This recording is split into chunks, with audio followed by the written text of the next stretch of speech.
ជំរាបសួរពុកម៉ែបងប្អូនទាំងអស់គ្នាហ្នឹងហើយថ្ងៃនេះស្តុកអីវ៉ាន់មកថ្មីទៀតហើយបងប្អូនហ្នឹងហើយគឺ chip ជំនួយសេវាសម្រាប់បងប្អូននៅតំបន់ដែលខ្សោយសេវាគឺអាចដាក់បានហ្នឹងហើយអាចបិទបានទេជំនួយសេវាហ្នឹងគឺមានតម្លៃមួយស្លឹក 20000 បងប្អូនហ្នឹងហើយ3ស្លឹកគិតឲ្យ 50000 free ដឹកហ្នឹងហើយស្រួលបងប្អូនហ្នឹងហើយព្រោះអីវ៉ាន់ទឹកយកមកបានតែ60ស្លឹកបងប្អូនហ្នឹងហើយទៀតអស់ទៀតហើយ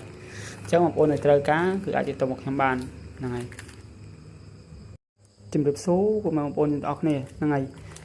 ថ្ងៃនេះស្តុកអីវ៉ាន់មកថ្មីទៀតហើយបងប្អូនហ្នឹងហើយគឺ chip ជំនួយសេវាសម្រាប់បងប្អូននៅតំបន់ដែលខ្សោយសេវាគឺអាចដាក់បានហ្នឹងហើយអាចបិទបានទេជំនួយសេវាហ្នឹងគឺមានតម្លៃមួយស្លឹក 20000 បងប្អូនហ្នឹងហើយ3ស្លឹកគិតឲ្យ 50000 free ដឹកហ្នឹងហើយស្រួលបងប្អូនហ្នឹងហើយព្រោះអីវ៉ាន់ទឹកយកមកបាន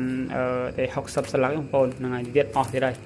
អញ្ចឹងបងប្អូននៅត្រូវការគឺអាចទៅមកខ្ញុំបានហ្នឹងហើយ